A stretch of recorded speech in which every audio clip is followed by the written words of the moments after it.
first of all, I want to congratulate you on the running time of 86 minutes. I think Hollywood could learn from you with this. Well, Superman, 2.5 hours, really? yeah.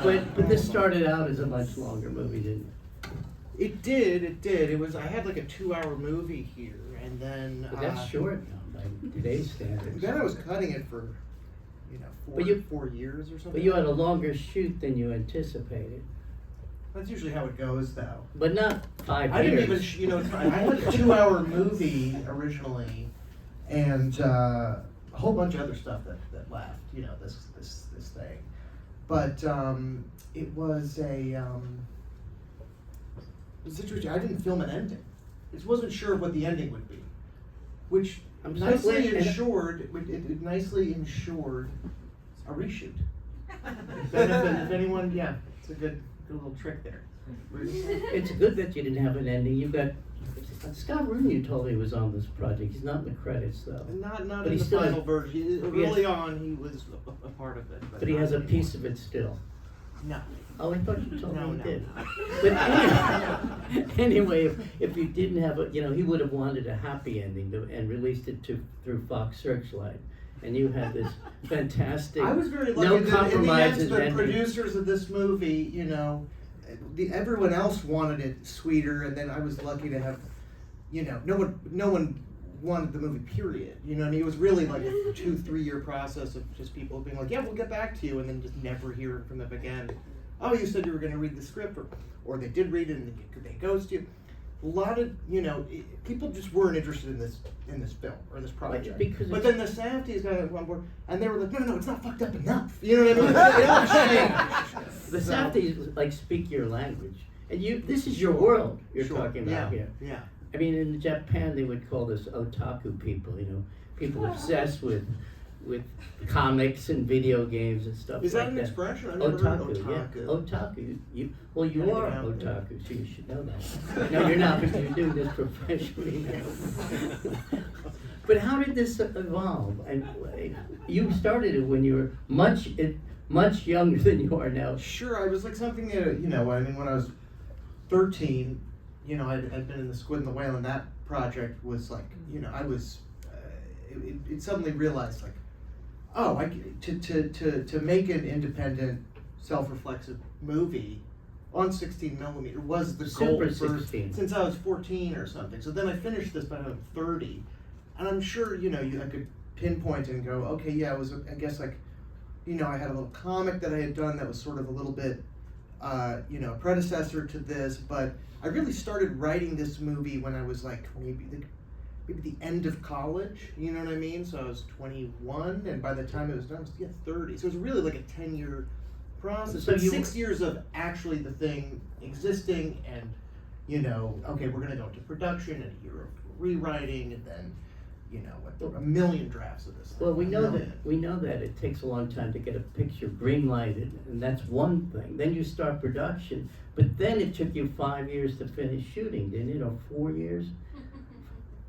You've told me the story so many times, Owen. There was 4 years of an edit. But- And in that time, it was like, all right, I had to kind of cut the movie in half. I took out everything that embarrasses me, which is a great thing to do. Take out everything that embarrasses you and just keep the stuff, or even the stuff that was good, just get rid of it. And then just keeping the stuff that was really working and was speaking in the same language. And then I was just looking at this thing. It was just a bunch of icebergs, basically, with some black slug. And then it was like, all right, I have to just completely wipe my head of the movie that I wanted to make. Or this, and then you're looking at this, and you just treated it like found footage. I just watched it through, and was thinking about how I would complete this thing, whatever this thing was, and supported it. Kid originally had a job at a parking garage, so it was like the reason we named the comic store The Garage was just an easier swap. Anytime someone says The Garage, it actually is just more natural in some ways, just things like that. And it was like, no, the kid wouldn't work in a parking garage. I like the idea of him having like a high school job of like a night shift at a parking garage in New Jersey. Just everything about it seemed completely backwards, and it was just like a grim other atmosphere where it's just like the people parking in a garage at night. It's just a weird, sketchy, creepy place. but eventually it was just like, the kid would be working at a comic book store, you know what I mean? And it would be a comic book store, it wouldn't be a cool indie comic book store in New York, it would be a New Jersey store, where like it's mostly a front for people playing like card nerdy Magic the It's Gathering. easier to at a cast table and- denizens of the comic book store. yeah, yeah, and but then at his fingertips there is like he's the only kid probably, you know, pilfering through like the one adults only underground long box of comics, and you know, selling off his uncle's, you know, superhero comics that he eventually buys back once he meets Wallace for credit at the store. That was just sort of seemed like a little specific, I don't know what you want to call it, ecosystem to a store like that I hadn't seen on film. Okay, what I was getting at Yeah. was, aren't there scenes that were filmed years apart? Yes. Okay, so like, I for wanna hear example, about like, okay, this. that's kind of Yeah, interesting. yeah. Yeah, there were some. Here, we went in. It was like, all right, I had like 12 days to shoot 45 pages of new material. I had a 2-hour movie. Suddenly it was 50 minutes, and then I had to make this into a fucking feature film. You know what I'm saying? So I had to shoot 45 pages in 12 days. Couldn't get back into that basement apartment. Again, I'm looking at this like found footage. Barry in the basement is going, you know, this in the first tour, this is my room, you don't need to see it, goodbye for a moment. We couldn't get back into that basement. We had uprooted this neighborhood This before. was actually in Trenton? No, it was that was actually in Vinegar Hill, that basement. We just found a great basement apartment. In Vinegar Hill, I can see $350 a month, not in Trenton, I'm sorry. I don't think you could get. I don't know, he couldn't get anything better in Trenton than this place. For $350? It seems to be the first place, you know, he's Okay. looked at, and he's So just he- like, oh yeah, this is great. You know? So, some but of the so actors, the guy, yeah, he go says, ahead. you know, he goes into the room. We couldn't get back into the guy was like, sorry, no, you uprooted the neighborhood last time. I'm not letting you back into this basement. I'm like, it's been 4 years. Like, you know, everything's different. You know, like kids are growing up. I'm like, so I can't get back into this basement. I have this footage of Michael Townsend where I go into his bedroom. This is my room. You don't need to see it. Goodbye for a moment. So I go, we'll see the bedroom. So then we on a soundstage, we couldn't even afford a film stage. You know, we had like a photography studio stage, 4 walls, and it was like kind of like going further into the inferno or something. Like, okay, we get to see his bedroom now, and it's like this little weird microcosm space that there's kind of opened up a little bit more, you know. So things like that. And then it's like, yeah, 4 years later, you know, we had to slap on, you know, Miles, and we had to, who was his skin and all cleared up, so we had to put all this. The first time they put it back on, you looked like a burn victim. I was like, we gotta tone that down. Like, we gotta figure out a way to make this look like acne, you know. So they walk out the door, and like the next shot is 3 years later. Yeah, no, you something see, like that. I had this footage of At him looking Christmas. around Yeah. the room, you know, and in that moment, and then Stephen, you know, the other roommate that shares the bedroom with, kind of like peeping at Miles's ass a little bit, and then like you just cut to the toenail, and you're in the bedroom, and then he's going into that bedroom. That Like, bedroom, we were just that basement is, I mean, man. It's Lynchian, it's the lower depths, you know, it's the five, movie. it's That the was what 5 began, points. the movie began with that. Yeah. You know, with that idea.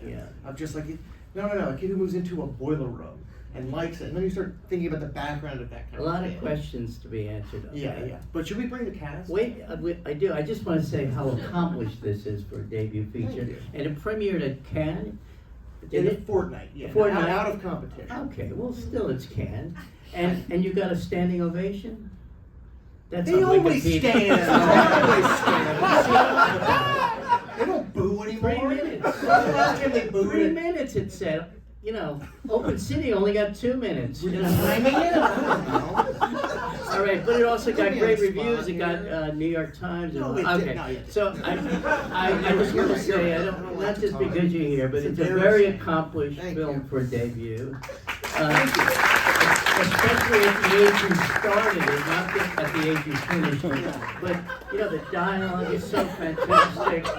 Everything. It's for like the 26-year-old that went in going, Yeah, it's- whoop-de-doo, I get to make a But movie. did I you- still think it's a coup. Like, I don't It's a understand real how I was coup. allowed to do I've it. seen, this is the I third almost time. wasn't, you know, I almost wasn't allowed to finish it. Sorry, Yeah, go I ahead. want to make one more point. Yeah, is yeah, that yeah. This audience is very lucky because you just saw Owen's personal 35mm print. No other theater in America saw 35. He doesn't have the clout of Christopher Nolan yet. Not yet. But Christopher Nolan, if there was one spot on the Yeah. thing, he would like shit his pants. Oh, that's bullshit. He's going into the booth and Prince goes, gets "This is how you dust, do right, it." Shane? I mean, Prince gets dust. What can you do? Sound like Derek. Yeah. Okay. Anyway, did you do the casting yourself? Yeah. Kind Well, of. No, I mean, with it's- some help, a lot of I mean, help. it's But like- I mean, well, Miles, I knew. I worked in a video store and I met Miles when I was 11. I you know, knew him before different, you you bring did. different. Not everybody, you know. Anyway, let's bring on the Let's cast. bring the cast. Right here, Miles. Miles Emanuel plays Miles. Well, actually, I met Owen in May of 2011. I met you in October of 2011. Oh. Wow. You should reverse those months, okay? It was because when the video store closed, he brought me to the movies. Wait, you brought him to. What did I bring you We're here? gonna tell that. Grand We're gonna I tell brought you that Grand story. Election. We're gonna tell that story. Is this one? And then we have Michael Townsend, right? Who plays Wallace. Now, Michael plays Barry, but then What? he's Barry. He's in I'm the sorry, he's Barry. Barry. I've only seen this 3 times. Oh, it's right there. That's good. And Wow. I'm almost afraid to Michael. bring him on. Matthew. Michael. Matthew. Matthew Maher. I did it again. He did Wallace, yeah. He needs professional help. It's pronounced Maher, okay? He just told me in the lobby. And Matthew, that was acting, I hope, because what we just saw was acting. I'm sitting next to you. No, it's true. So, You've been right. Owen, did you have any of these, these men in mind when you were writing the script? Any of these particular people? Michael and Miles, who plays Miles, I had in mind. I knew Michael would be perfect for that role. That was created for you. I just thought, and you know, what I thought is particularly beautiful about it is like, just having you down there. I think initially you might have tried to play him as a sort of like slobbish guy, but you're actually very classy. You know what I mean? You kind of have a class that kind of shines through the sweat a bit. Well, thank you. Well, I have to say, Dapper basement dweller. it would have been easy to play him. Because you have to really Oh, talk. wait a minute. You almost have Oh, to eat there we it. are. It's kind of. It would have been easy to play him one-dimensional or just a complete lunatic, although I tried to, the opening thing, I think Mhm. I've told you that, I was thinking Dr. Pretorius a little, from Bride of Frankenstein, that first moment. You know, the boy coming to the door. I thought you had to establish something, but then tone it down as a human being a little, and even sympathetic, and maybe sad a little, and lonely even. But I think everyone in this film has created their own little world in a way, Yeah. and as eccentric as every member of the cast is, really. But still a human being. I don't mean to get ridiculous about this, but still a human being, as odd or as weird as they may be. Each of them is seeking for some sort of self-respect, I think. And you established that. There were many layers. I think the first time I saw it, you invited me to the first time it was seen together, remember? In that screening room. Oh, right, in the Little room. post house, yeah. Yes. And the first time I saw it, it was like an exciting roller coaster ride, because you didn't know what was coming next. Nothing is predictable. That's wonderful about it. That's great. That it's nothing cliched or typical film that, well, now they're going to do this or this is going to happen. Not a moment. It was an exciting ride.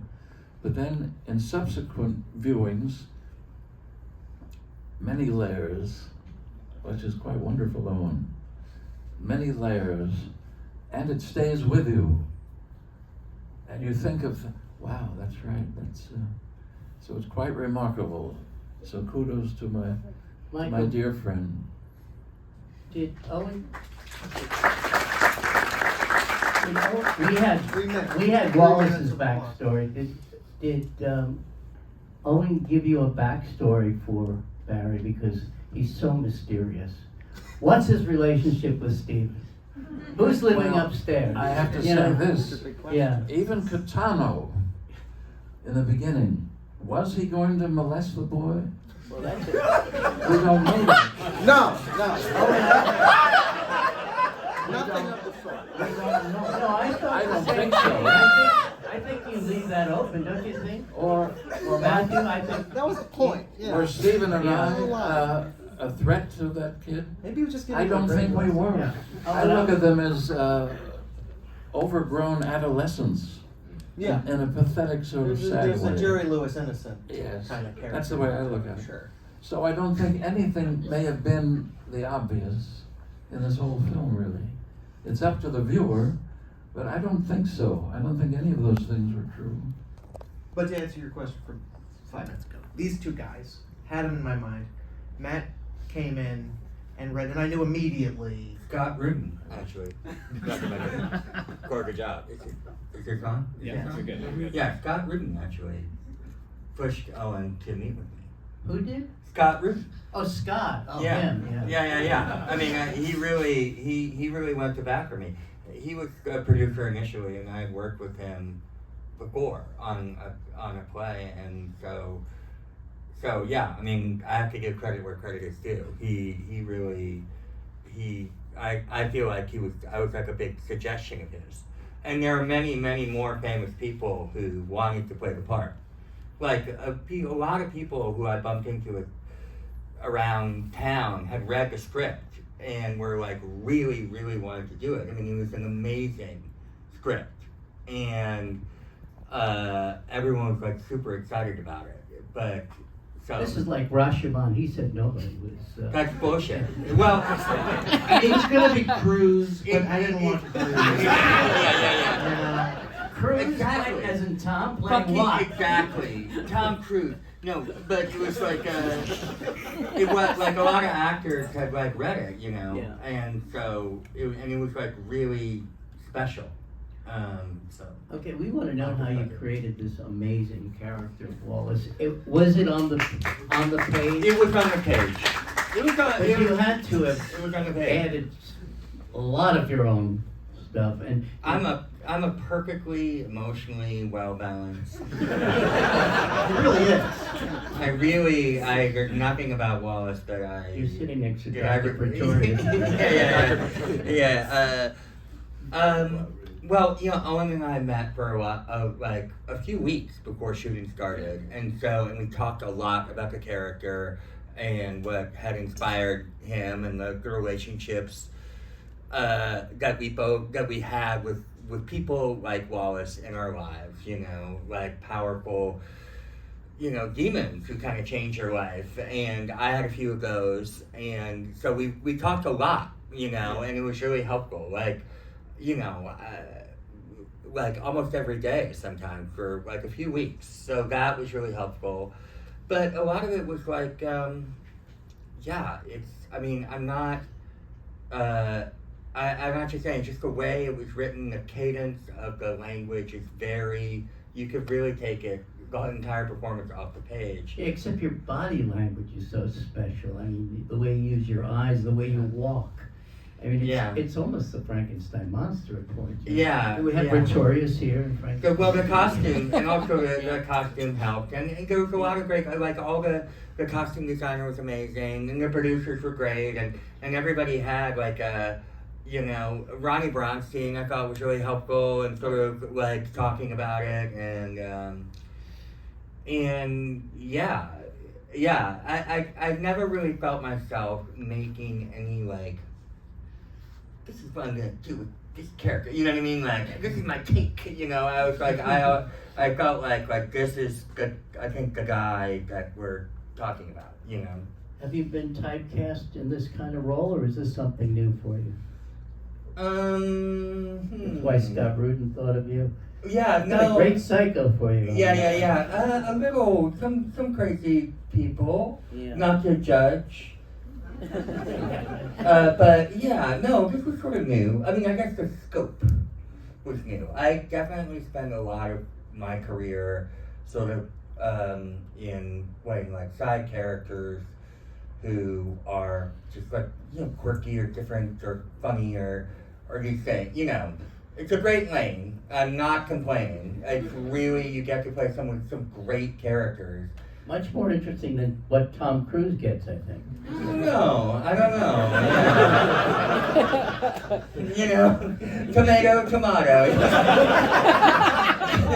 He's I love weird when and Tom is different. working. You know, Tom's really working out well. I have to say something about Matt. Yeah. I hadn't met you. Remember that first reading?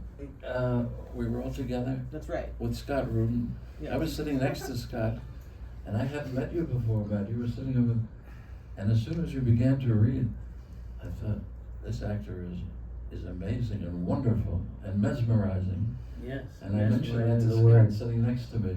Said, oh, he's wonderful. So that was my first impression of you. You're why I got the part. How do I feel? We knew Yeah. the second you read it, I was like, you were ready. It was astonishing. Like, Thank you you. just, like every pause, it was just like, all right, this is, yeah. Thank you. That's just, I mean, again. Okay, let's talk to my old friend Miles. I can't believe you remember the months you met both. Well, I of us.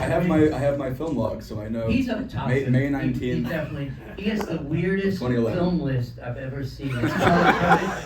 AI will have to figure it out. I don't think anyone. I'd like to, since Yeah. we've been talking about process Yeah. so much, there's something Yeah. I wanted to say, Yeah.